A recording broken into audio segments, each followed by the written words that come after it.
Hello, and welcome to the Film Jerk Podcast. I'm your host, Edward Havens. This is the fourth and final episode of our miniseries on the movies either greenlit or picked up by British producer David Puttnam during his 15-month run as the head of Columbia Pictures in 1986 and 1987. Our first episode got into the background of who David Puttnam was, why a studio like Columbia might be interested in such an out-of-left-field choice for studio head, and why Puttnam would leave the position after only 15 months on the job. Our second episode looked at the first 16 films of what have been sardonically called Puttnam's Orphans, to be released between August 1987 and June of 1988, and our third focused on the films released between July 1988 and March 1989. Today we'll finish off the remaining orphans, as well as give a summary of Puttnam's life after Columbia, and my personal commentary about the films discussed during this series and their continual mistreatment after a third of a century. You know, just in case you weren't sure where I stood with all this by now. The first film on this episode is also the least expensive movie Puttnam would approve for Columbia, Wayne Wang's Eat a Bowl of Tea, a return of sorts to the themes of his 1985 independent hit Dim Sum, after the relative disappointment of his 1987 film Slam Dance. Wayne would shoot the movie for around $1 million, even though the New York City-based film was mostly shot in Hong Kong. The film is not easily summed up in a quick synopsis. Suffice to say it tackles with some comedy the issues of a Chinese-American man and the woman he would become engaged to in an arranged marriage coming to America after World War II, and the hopes for these two within the entire close-knit community of New York City's Chinatown. Cora Miao, Wang's wife, and Russell Wong, who would also star in Wang's Joy Luck Club several years later, play the couple. And the film also features the great Hong Kong actor Eric Tsang and the beloved Chinese-American actor Victor Wong. The film would open at the Paris Theater in New York City on July 21st, and would open at the Music Hall Theater in Beverly Hills 2 weeks later. I don't have any individual week grosses for the film or how long it played in theaters, but the IMDb lists a final gross for the film of $231,423. Without a doubt, the strangest movie Puttnam would make at Columbia during his 15 months was West German filmmaker Doris Dory's Me and Him. In 1985, Dory had directed a comedy called Men, in which a man moves out of his house after discovering his wife is having an affair, and he becomes roommates with the man who's having an affair with his wife, who is unaware that his new roomie is his new girlfriend's husband. The film became a minor success on the American art house circuit in the summer of 1986, making enough of an impact that Puttnam would call up Dory and ask her if she had any movie ideas that could benefit from the backing of a major American studio. She did.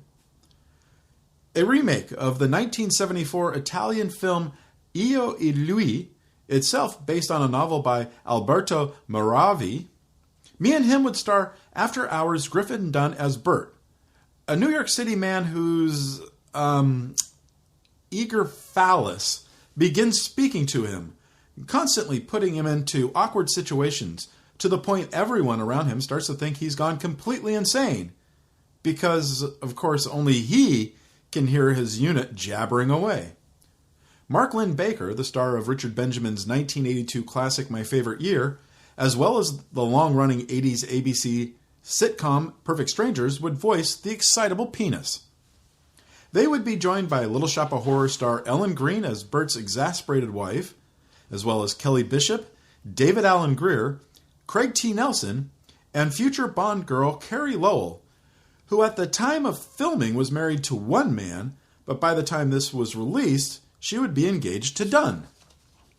Despite being filmed on the streets of Manhattan, Columbia would not open Me and Him in New York City on its opening day, Friday, August 5th, or in Los Angeles, or in any major city. The film would only open in 5 theaters in smaller markets, grossing a mere $4,795. In fact, going through both the New York Times and the Los Angeles Times daily papers from August 5th through December 31st, I cannot find any playdates in either city for the movie. But wherever it did play, it didn't do very well. The final reported grosses for Me and Him totaled just $78,814.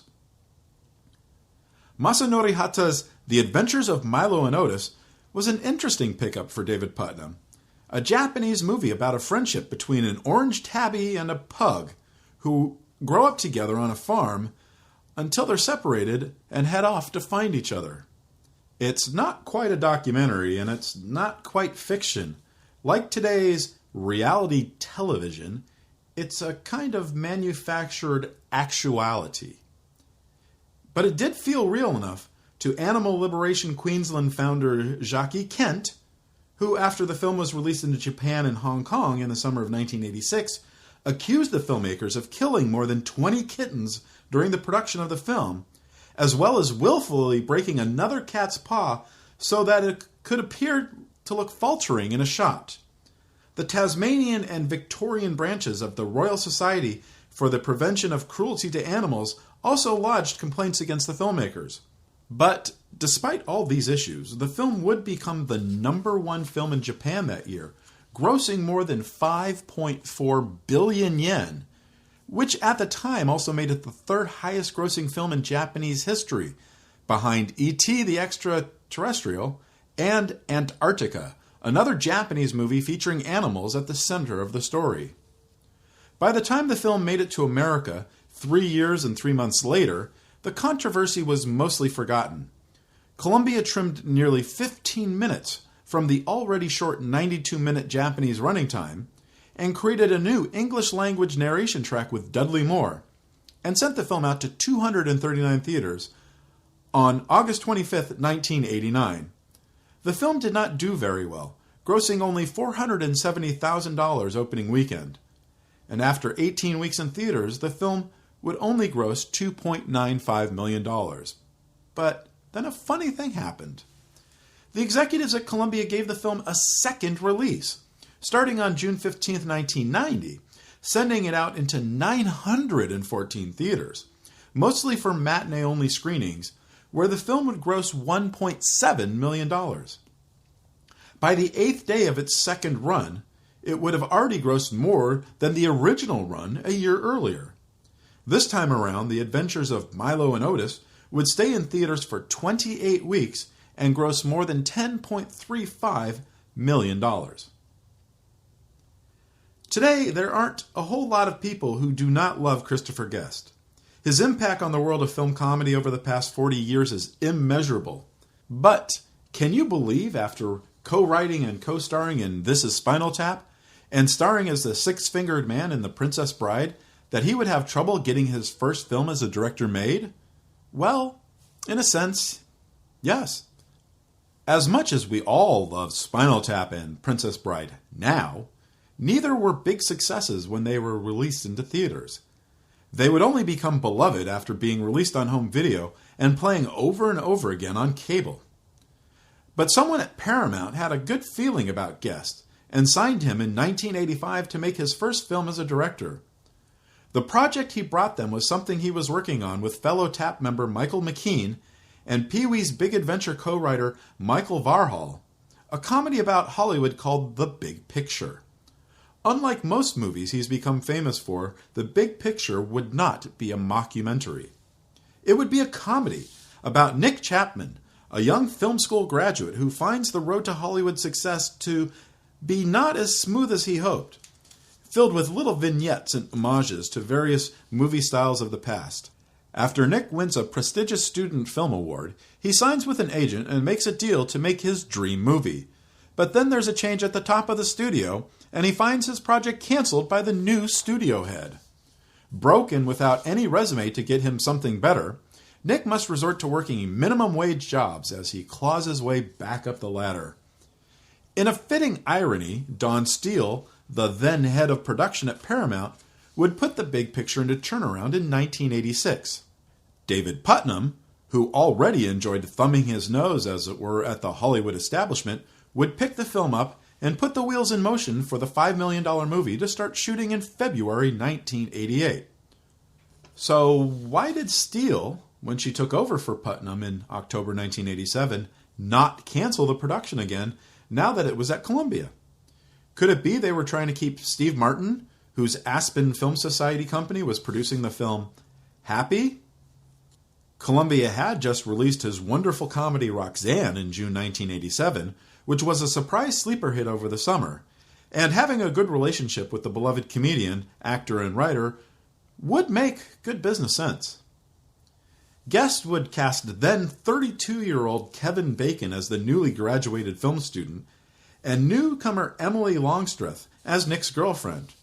The movie would also be stacked with some of the funniest actors working, including co-writer McKean, the now very sorely missed J.T. Walsh, Saturday Night Live's Gary Kroeger, Fran Drescher, who also had a memorable cameo in Spinal Tap, John Cleese, Jennifer Jason Leigh, and Martin Short as Nikki's very strange agent.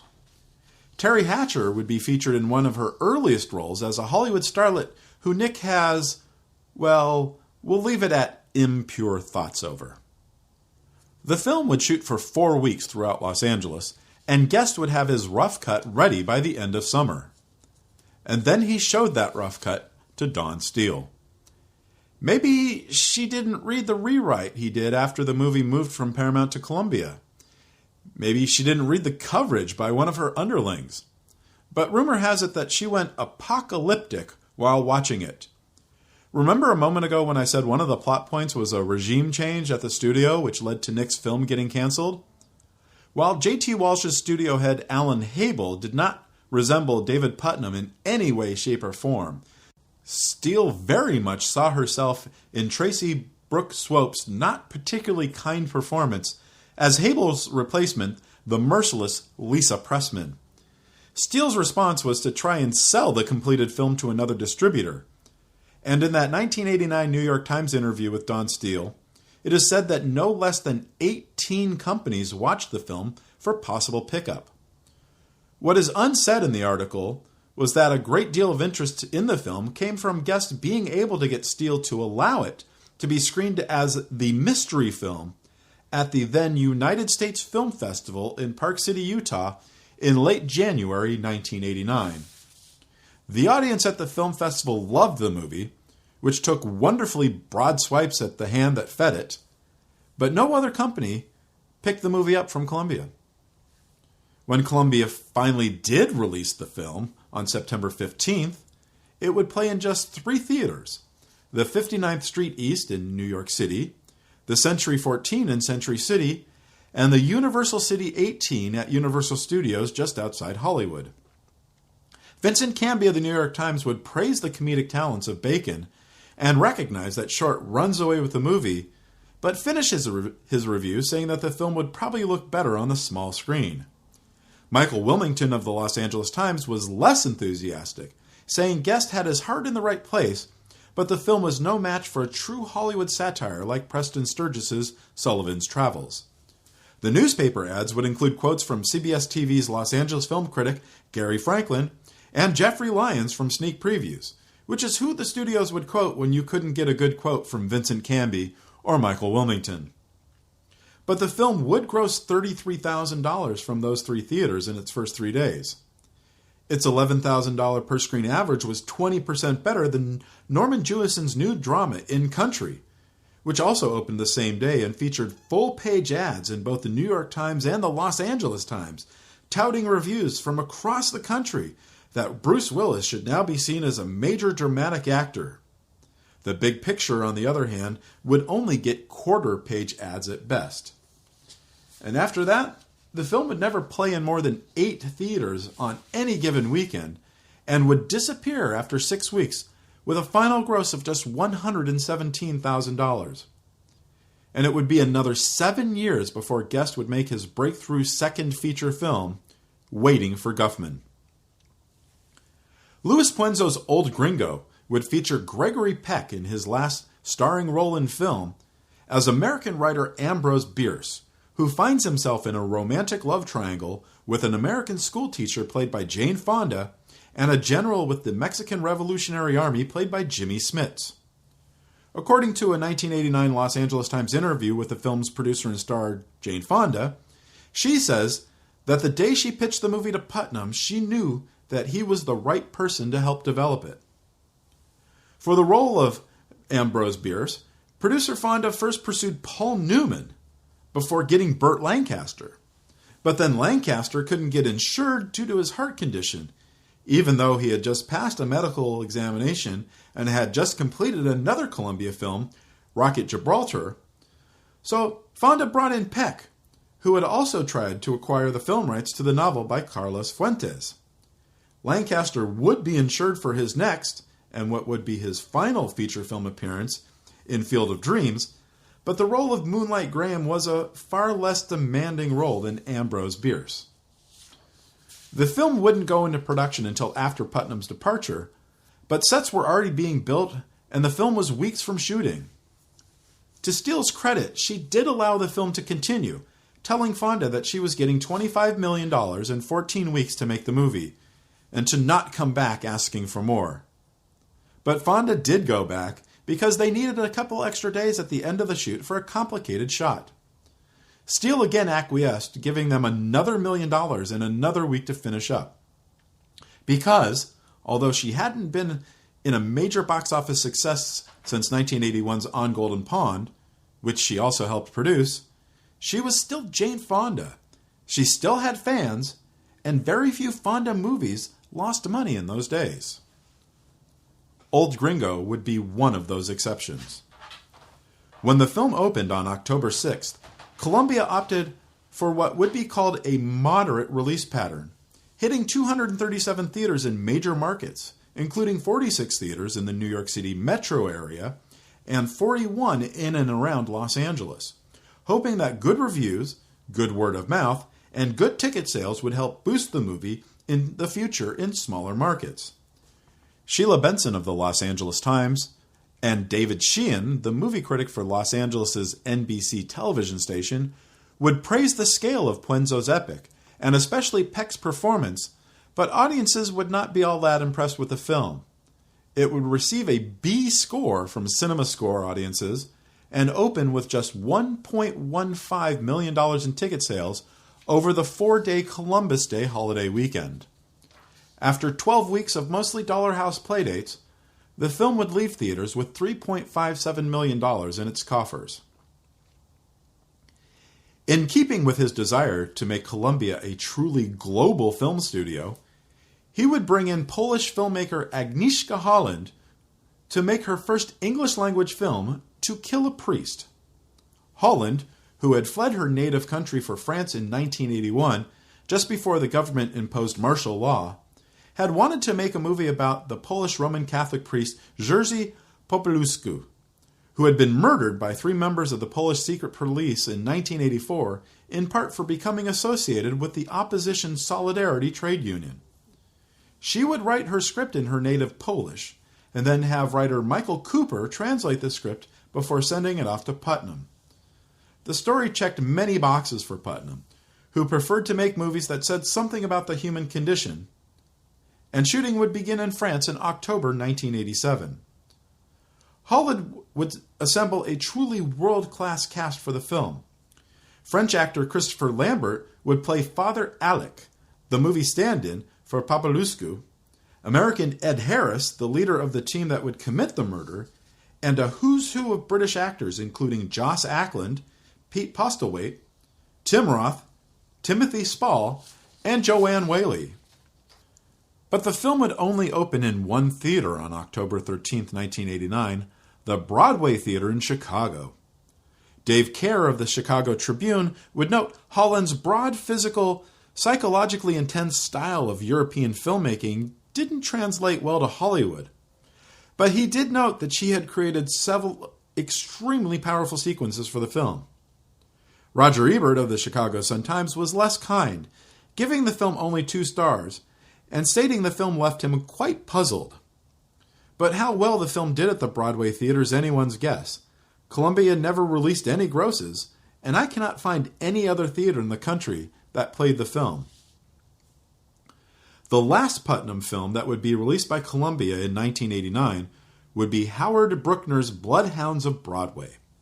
Bruckner was a documentary filmmaker whose first movie, Burroughs the Movie, would be the only documentary that would be made with the approval of and participation of the famed beat writer William S. Burroughs, while his second documentary followed the famed theater director Robert Wilson as he attempted to stage an epic 12-hour multinational opera for the 1984 Los Angeles Olympics. For his first dramatic narrative, Bruckner would make a 1920s period ensemble movie based on 4 stories by Damon Runyon. And what a cast Bruckner would assemble. Steve Buscemi, Matt Dillon, Jennifer Grey, Julie Haggerty, Rutger Hauer, Madonna, Esai Morales, Anita Morris, Randy Quaid, Alan Ruck, and Fisher Stevens. The $4 million film would begin production around New Jersey in mid-December 1987. But what nobody in the cast or crew, or at the studio, knew at the time that Bruckner was dying of AIDS. He had gotten the diagnosis back in August, and had been taking AZT to keep the disease under some kind of control. But he would quit taking his drug regimen just before shooting commenced because he felt the drug was clouding his judgment. Bruckner was able to complete shooting in early February of 1988 and would churn in his cut of the film before he died on April 27, 1989. He would be buried 3 days later on what would have been his 35th birthday. Without its director to keep his vision intact, the studio started tinkering with the film, recutting what they felt were confusing scenes and having actors come in to record narration to cover what was cut. The film would have its world premiere at the Directors Guild in Los Angeles on October 30th, a benefit premiere supporting AIDS Project Los Angeles in honor of its late director, before opening in 5 theaters, including the Plaza Theater in New York City and the Cineplex Century Plaza Cinemas in Los Angeles on November 3rd. The reviews were polite, but not great, and not even Madonna's fans could make it a hit film. In its opening weekend, the film would only gross $15,872, and it would be gone after just 9 weeks in theaters and $43,671 in ticket sales. A few months later, after the film closed, and in anticipation of the television premiere on PBS's American Playhouse, an article in The Hollywood Reporter would note that the movie screened for almost 2 weeks at the Plaza Theater in New York City before anyone noticed the film was being screened without its final reel. Whoopsie! When the nominations for the 62nd Academy Awards were announced on February 14, 1990, it was a tale of a Columbia Pictures at a crossroad. One film greenlit by Don Steele, Rob Reiner's romantic comedy When Harry Met Sally, would be nominated for Best Original Screenplay, while one film greenlit by David Puttnam, who had already been away from his job at the studio for nearly 2.5 years, got nominated for 4 awards. That film, The Adventures of Baron Munchausen. Steele, who was the first ever female head of a movie studio when she took the job in 1987 after Puttnam's exit, had herself resigned from the position 5 weeks earlier, when new Columbia TriStar owner Sony had hired Peter Guber and John Peters to run the combined studio. And once again, for the second year in a row, Columbia would go home empty-handed. The week before the 62nd Oscar nominations were announced saw the limited release of the final Puttnam orphan into theaters, Emir Kusturica's Time of the Gypsies. And like so many other Puttnam projects, this one was aimed at a global audience instead of just America and a few prized territories. Kusturica was another up-and-coming filmmaker on the world stage. His first film, Do You Remember Dolly Bell, had won the Silver Bear at the 1981 Venice Film Festival, while his second film, While Father Was Away on Business, won the Palme d'Or at the 1985 Cannes Film Festival and would be nominated for Best Foreign Language Film at the 58th Academy Awards. For his third film, Kusturica decided he wanted to make something more fantastic than his previous dramas. Thus, he came up with the story of a young Romani man with magical powers who is tricked into engaging in petty crime. The film would have its world premiere at the Cannes Film Festival in May 1989, where it would be in competition for the Palme d'Or, which would be awarded that year to Steven Soderbergh's Sex, Lies, and Videotape. But Kusturica would be awarded the Best Director prize, over such filmmakers and movies as Spike Lee's Do the Right Thing, Giuseppe Tornatore's Cinema Paradiso, Shohei Imamura's Black Rain, and Jim Jarmusch's Mystery Train. Columbia would time that February 9th, 1990 opening to a hoped-for Best Foreign Language Film nomination. The studio would support the film with a third-page ad in both the New York Times and the Los Angeles Times on opening day, a rarity for a foreign language film, and book the film into really good theaters, the Regency Cinema in New York and the AMC Century 14 in Los Angeles. They would even bring Costa Rica to America, where he'd give interviews for the major newspapers, who all played up the director and an expected nomination for Best Foreign Language Film. But as I already said, Columbia only got nominations for 2 films that year, and Time of the Gypsies was not one of them. So while the opening weekend gross for those 2 theaters in LA and New York City would top $40,000, once that nomination didn't happen, the film would slowly die out.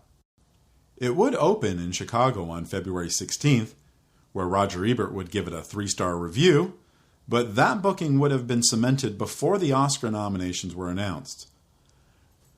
The film would be out of theaters for the most part by the time the Oscars were announced 6 weeks later, with a final gross of $280,000. After Puttnam and his wife Patty returned to England in early 1988, he would return to producing films, starting with the 1990 World War II drama Memphis Belle. He'd also reteam with Chariots of Fire Colin Willand on a 1994 adaptation of the classic children's novel War of the Buttons, and he'd also reteam with local hero writer-director Bill Forsyth on his 1994 film Being Human with Robin Williams and John Turturro. In 1995, David Puttnam was appointed as a Knight Bachelor in the British Empire, to go along with his Commander of the Most Excellent Order of the British Empire awarded to him in 1983, which would officially make him Sir David Puttnam. On October 27, 1997, he'd become Lord David Puttnam when he was awarded life peerage as a Lord Temporal. In his lifetime, Lord Puttnam has been awarded more than 50 honorary degrees and fellowships from schools and organizations around the world, including a BAFTA fellowship in 2006, an occasion where he paid honor to his late father, who had passed away before seeing his son win the Oscar for Chariots of Fire, as well as honor contemporary producers and filmmakers like George Clooney for making films with integrity. Lord Puttnam's time at Columbia Pictures highlighted the main argument amongst those who love, work, and or cover films in the film industry. Are films art, or are they commerce? In his 2000 book, Movies and Money, Puttnam reflected on his time at Columbia. He stated that although many factors contributed to his eventual departure from the studio in September 1987, there was always one irreconcilable conflict of demands that made the job impossibly frustrating and ultimately unsatisfying. The conflict between 2 different ideas of cinema, which seemed to be at the heart of everything, which was balancing artistic ambition with an honest attempt to reward the film's investors. Most of the films he approved or acquired during his time at Columbia were never going to be any kind of blockbuster. Certainly a West German remake of an Italian sex comedy about a guy and his talking penis was never going to take the world by storm. But some of these movies could have become a decent box office success with a little more studio support. And by a bit more, I mean given any, really. But before we finish with this series, I want to point out that in that 1989 article I mentioned before, Dawn Steele said that she had spent most of her first 2 years at Columbia handling the 33 films Puttnam left behind when he resigned. And we've covered 35 films, so what's up with that? Well, if you remember, 2 of the films we covered in episode 2 were released before Puttnam left Columbia and Steele took over. So that should make it even. 33 Puttnam orphans, 33 movies released after Puttnam's exit. Except even that's not correct, because there's still 2 more Puttnam movies that Steele didn't account for in that interview, because Columbia would not actually release them. One of them was Vince DiPercio's Flying Blind, a lower-budgeted melodrama set in 1965 Philadelphia, starring Richard Panebianco, Frank Whaley, and Maura Tierney. The movie was a co-production between Columbia and the NBC television network. Don Steele would veto a theatrical release for the film, and it would air on NBC on July 30th, 1990. The other film that Columbia would not release, I cannot account for, outside of a mention in that New York Times interview. Algene Harmitz, the interviewer, mentions a film called 40, Just Like America, another Serbo-Croatian movie like Amir Kusturica's Time of the Gypsies, which Harmitz says was rejected by Columbia as a mess and was given back outright to its producer.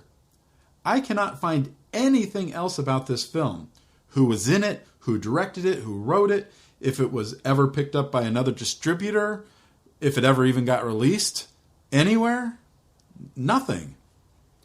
It should also be noted that some sources on the internet say that the Julian Temple musical comedy Earth Girls Are Easy, starring Jeff Goldblum, Gina Davis, Jim Carrey, and Damon Wayans, was a Columbia Pictures movie approved by David Puttnam and sold off to Vestron Pictures, but this is not true. Earth Girls Are Easy was originally set up at Warner Brothers, who dropped the project in 1986 after the worldwide failure of Temple's previous film, the much-hyped Absolute Beginners. Then, Dino De Laurentiis picked up the project and produced it in 1987, but his company would go bankrupt before the film could be released, as we previously covered in our De Laurentiis Entertainment Group episode number 21 back in September. Vestron Pictures would acquire Earth Girls Are Easy from the DEG bankruptcy sale. We'll be talking about Earth Girls Are Easy and Vestron Pictures in a future episode. And then there were a number of films in development with Puttnam at Columbia that would eventually be put into turnaround by Steele that she would not mention in that interview. I was able to find information about 7 of those. Being a fan of old Hollywood, Puttnam was working with the legendary writer and director Richard Brooks, whose credits include Blackboard Jungle, Cat on a Hot Tin Roof, Elmer Gantry in Cold Blood, and Looking for Mr. Goodbar, on a drama based on a 1950 Screen Directors Guild showdown between Cecil B. DeMille and then Guild President Joseph L. Mankiewicz, who had balked at imposing a loyalty oath for Guild members in the middle of the Red Scare. When the Los Angeles Times did an article about some of the Puttnam projects in limbo the week that he left the studio, Brooks would be quoted as saying, "Having the project be in jeopardy was like someone dropping the ball in the outfield at Dodger Stadium and everyone waiting around to see who's going to pick it back up."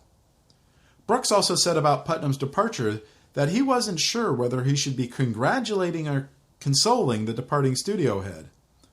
Brooks would pass away in 1992, never getting to make this final project.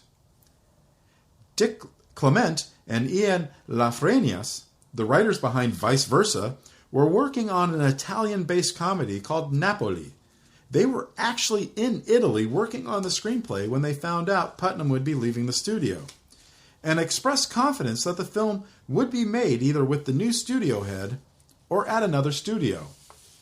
The film was never made, but the pair would team up with Puttnam friend Alan Parker in 1991, writing an adaptation of the Roddy Doyle novel The Commitments for the director and securing a Writers Guild nomination for Best Adapted Screenplay.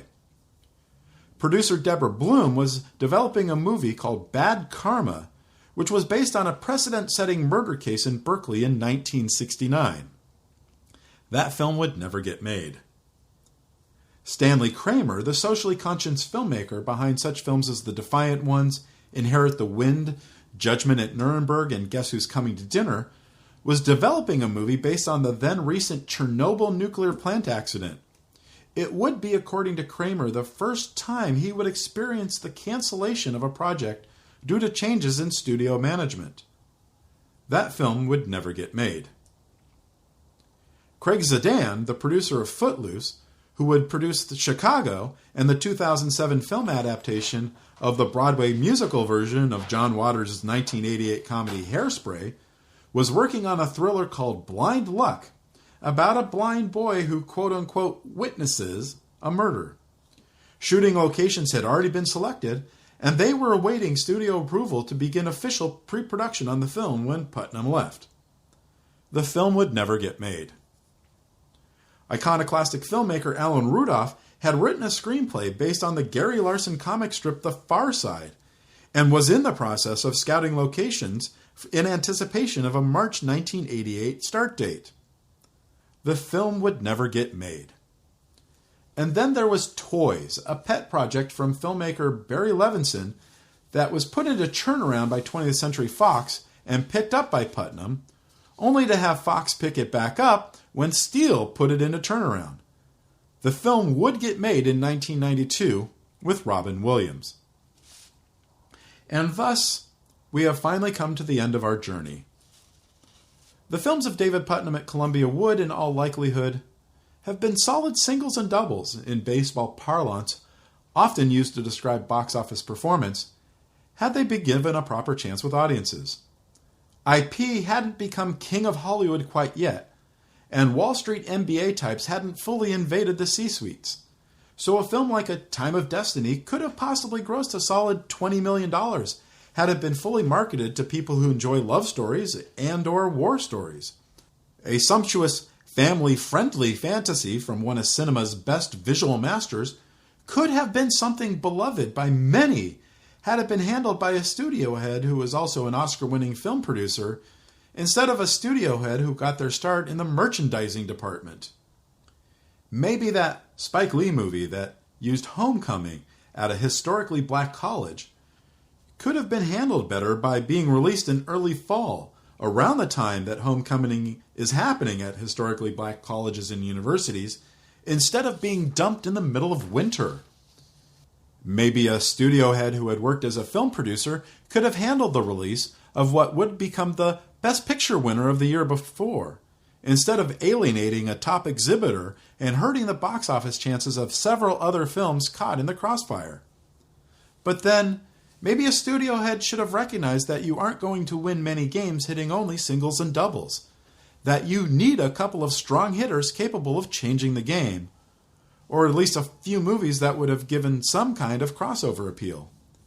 If you look at the highest-grossing movies of 1987, 3 of the top 10 were from Paramount, 2 each were from Warner Brothers and Disney, and 1 each from Orion, 20th Century Fox, and Universal. Columbia's highest entry for the year was a pre-Puttnam film, La Bamba, which would come in 13th place. And then you have to go down to 22nd to hit the next Columbia film, Roxanne. In 1988, Disney and its adult division Touchstone captured 4 of the top 10 films, with 2 each from Paramount and Fox, and 1 each from MGM and Warner's. The highest placing Columbia film of 1988, The Last Emperor, which was released in the late fall of 1987, which came in 30th place. But 1989, Columbia would capture 7th place with Ghostbusters 2 and 11th place with When Harry Met Sally. And that, to me, is where Lord David Puttnam faltered at Columbia. In several sources I found while researching this series, I found quotes where Puttnam professed his desire to take Columbia back to the ways of the Hollywood studio system, where you had actors and writers and producers and directors under contract making movies at that studio, and that studio alone, and where you had A movies and B movies, where the A movies with the big talents on both sides of the camera helping to support the B movies with their lower budgets and newer talents learning how to make movies the studio way. One look at Puttnam's projects at Columbia in those 15 months, there was a whole lot of B movies and not enough A movies to support them. Maybe the script for Jagged Edge 2 did suck. Maybe it wouldn't have made for a very good film. But maybe it would have done well enough at the box office to help pay for Time of the Gypsies and Me and Him. Maybe the script that Dan Aykroyd was working on for Ghostbusters 2 in 1986 was better than the one that was used to film the movie in 1988. It couldn't have been much worse. And maybe Ghostbusters 2 in 1987 would have performed better than the one that was released in 1989 because audiences were at this point primed to expect a sequel after 2 or 3 years. We'll never know. But when all is said and done, David Puttnam's time at Columbia was a failure, but a noble failure that failed for the right reasons. It was true in 1987, and it's still true today. The movie industry needs to make a wider variety of movies than just big-budgeted blockbuster popcorn entertainment, and it needs audiences to support more than just big-budget blockbuster popcorn entertainment. And I am not against big-budget blockbuster popcorn entertainment films. I love Marvel movies as much as the next person. I own every MCU movie on Blu-ray, and many of them in 4K UHD. I love Star Wars. I'm cool with blockbusters, but I'm also cool with Knives Out and Jojo Rabbit and 3 Billboards Outside Ebbing, Missouri. I'm also cool with the Ip Man movies and The Burial of Kojo, big-budget Asian cinema, and minuscule budget movies from Africa. I'm cool with documentaries and concert films and comedies from people who shoot their movies on an iPhone. There needs to be balance, and tipping too far in either direction upsets the natural order of things. Who knows what David Puttnam could have done for Columbia had they had more confidence in him? Who knows what Columbia could have been if David Puttnam had more confidence in filmmakers who didn't do things particularly like he did them? Columbia took the biggest chance of any studio in the 1980s, bringing Puttnam, a true Hollywood outsider, into the fold, instead of bringing in another Hollywood suit from the revolving doors of other studios. Since Puttnam's exit from Hollywood in 1987, almost every studio would stop being the leaders in their own industry and start becoming small cogs in other companies' machinery. Columbia itself would go from being a fairly decent-sized cog in Coca-Cola's machinery to a very tiny cog within Sony's.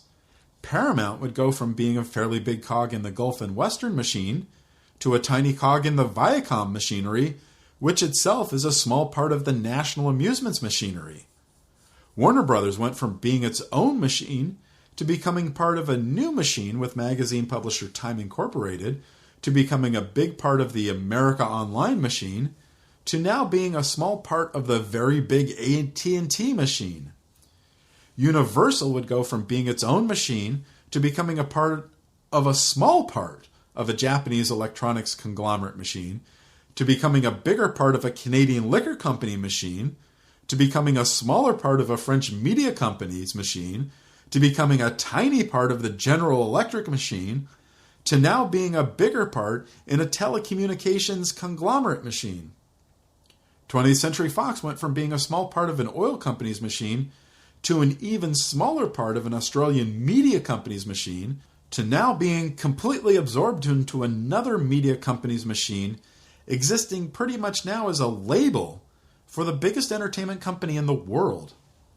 Ironically, that company, the Walt Disney Company, was the one that had spent the first half of the 80s being the weakest of the major studios, until they brought in former Paramount executives Michael Eisner and Jeffrey Katzenberg, and former Warner Brothers executive Frank Wells in 1984, who helped put the Disney on the path it now enjoys today. It is my hope that in the coming years, the films of David Puttnam at Columbia become better known to the public and better available. Of the movies we've covered during this series, there are 7 that have never been made available on Blu-ray or are available to be rented or purchased from any streaming site in America. And not all of those are the smallest films with the smallest budgets. One of them is an Oscar nominee for Best Picture, while another stars 2 Oscar-winning actors. Another 6 movies are available to be streamed for free on various ad-supported services. The vast majority can be rented or purchased online from a variety of streaming services, but if we as a film community don't ever talk about these films, they may become lost to future generations. So if there's some movies on this list that you've never seen and do interest you, check them out. If you have a friend or family member who likes one of the actors or filmmakers we've discussed, ask them if they've seen that movie. Keep that dialogue going. Thank you for listening. We'll talk again soon. The Film Jerk Podcast has been written, produced, narrated, and edited by Edward Havens for Idiosyncratic Entertainment. Thank you again. Good night.